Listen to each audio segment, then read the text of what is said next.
So today we're going to be looking at a painting called Memento Number 5 by Kerry James Marshall. Now I'm going to let y'all have a minute to digest the painting.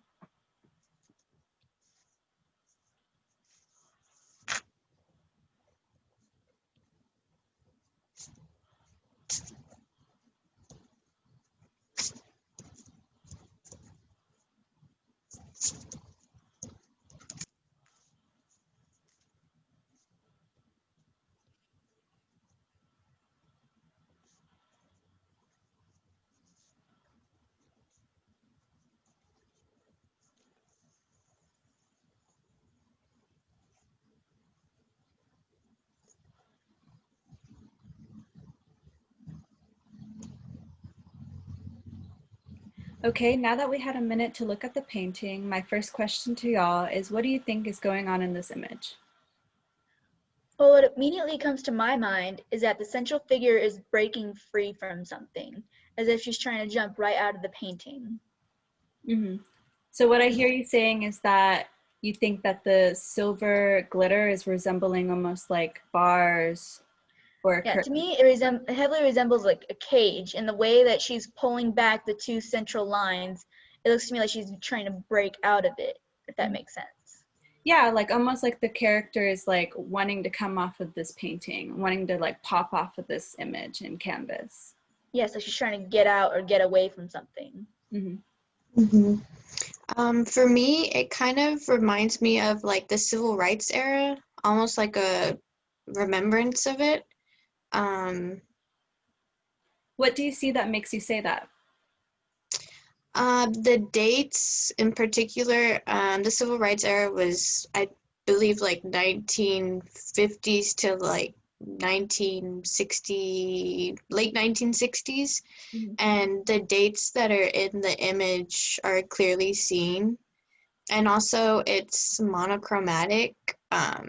So it just reminds me of like the images taken during the civil rights era and uh, during like boycotts and everything, how they were mostly black and white.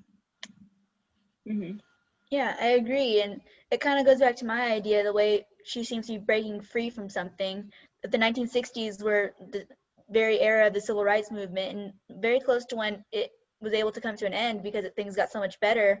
Maybe she's breaking free of that stigma, getting away from the era before the civil rights movement.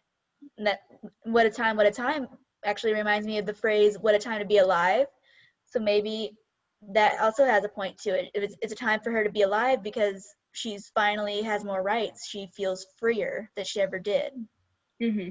So what I hear you saying is that it's almost like an empowering aspect that this painter wanted to give the audience when they view it. Like he wanted to give, the Black culture and like Black individuals like, hey, look at this painting, because this is a painting that is resembling the past and showing the dates and, the horror, basically like the past movement that happened and the effect that these individuals were feeling, but it's almost like a positive instead of a negative.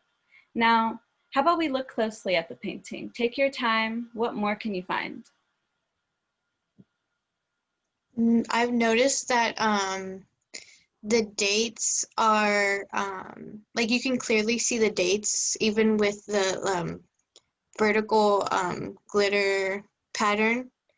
Also, you can clearly see her face and how it's like looking directly at the viewer. It just gives a sense of like power to the whole image. And I feel like the artist intended to have those things for the viewers to see Mm-hmm. clearly. Yeah, the figure's face is very powerful and almost stoic, and Mm-hmm. she's looking at the audience. Mm-hmm. It's also important to notice the faces on the walls in the background, especially the few in the upper right corner. They're much lighter than I think the rest of the painting is, and they're right next to what appears to be the word remember. And one of the faces is clearly John F. Kennedy, so it makes me think those three figures may have all died during the civil rights movement, similar to Kennedy. I believe Martin Luther King Jr. is also there. He was a heavy advocate for the civil rights movement, so it definitely seems like it's talking about remembering them and what they fought for and died for. Mm-hmm. Yeah, so basically overall, you know, we could say that this painting is commemorating the heroes of the civil rights movement and commemorating like the advocates who fought for this movement, like John F. Kennedy and Malcolm X and Martin Luther King Jr. But yeah, I think that we said enough, so I'm gonna go ahead and stop the recording.